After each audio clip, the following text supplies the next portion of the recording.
Get ready for the dictation. 5 seconds to go. Start.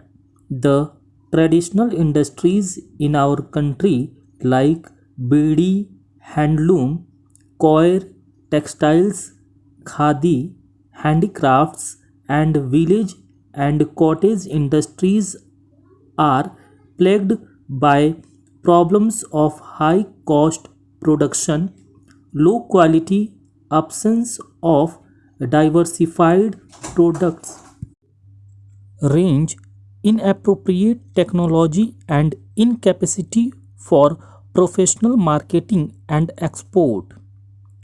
Due to the new liberal policy, the increased mechanism, large scale production, and global competition in quality and pricing, the workers are facing a lot of hardships.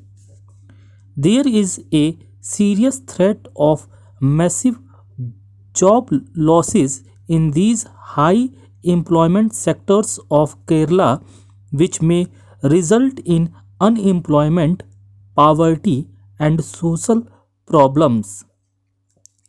There is an urgent need to provide the special package to the traders.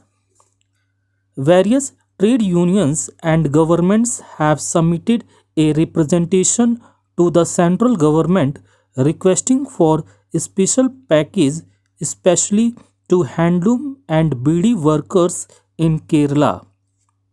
Hence, I urge upon the government to consider the plight of these traditional industries and extend a special package as early as possible. Sir, agricultural sector in our country plays a very important role in the growth of our economy. Over the years, it has been seen that whenever the growth in agricultural sector slows down, the overall economy is affected. This year, the sector is finding enormous problems. The prices of fertilizers have gone up tremendously in the recent period on the one hand, and on the other hand, the availability has become scarce.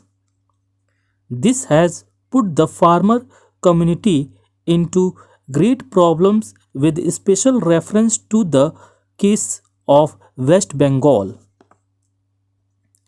Besides, they are not getting fair and remunerative prices for their product produce in the market. Even the minimum support price is below the cost prices of inputs, which is resulting in unabated inflation. In view of the above, I urge upon the central government to take immediate measures to bring down the fertilizer prices and ensure adequate supply of affordable prices on the one hand, and on the other hand raise the MSP of various agro produce in order to save the farmers community of the country. Sir, I must thank you for allowing me to speak on this important discussion. What is the basic reason of the price rise? When there is a disparity between the demand and supply, we can find the price rise. If the demand is more than the supply, then we find the exorbitant rise in prices. Another pertinent point is that after adopting the policy of globalization in 1991, a huge chunk of upper middle class started earning more, but the poor became more poor, with the result that the demand has increased exponentially, but the supply has not increased correspondingly. I would like to suggest a few steps to be taken by the government. For example, the government has to give priority to agriculture sector with a view to increase the productivity. There is a lack of irrigational facilities. It is a fact that the government has reduced the subsidy on fertilizers. Efforts should be made to bring down the cost of seeds and fertilizers. More funds should be earmarked to research and development in the agriculture sector. Menace of the middleman should be removed completely because they take away the fruits of the farmers. There is a need to strictly monitor the role of the black marketeers, speculators, and hoarders. Stringent punishment should be initiated against them because it leads to the collapse of the public distribution system. Public distribution system should be revamped and more essential commodities including vegetables and more should be dispensed to the poor as well as to the APL families. At the same time, the government should monitor on regular basis the efficiency of the public distribution system. There is a monitoring cell under the Ministry of Food, Consumer Affairs and Public Distribution System, but it has failed miserably in the last few years to contain the prices of the essential commodities.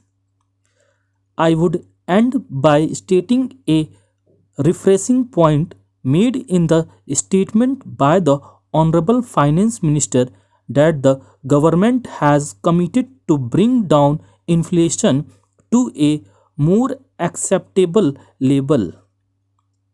It is a welcome statement. We endorse it.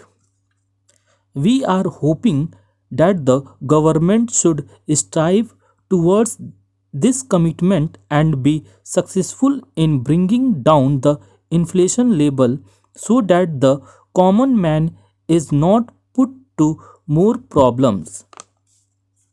Thank you, Mr. Chairman, for giving me an opportunity to raise a very important matter, which is a matter of concern not only for my constituency but for the entire country.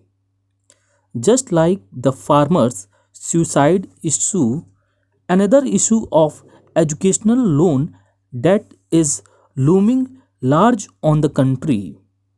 When the education loan was liberalized, everybody could get the loan.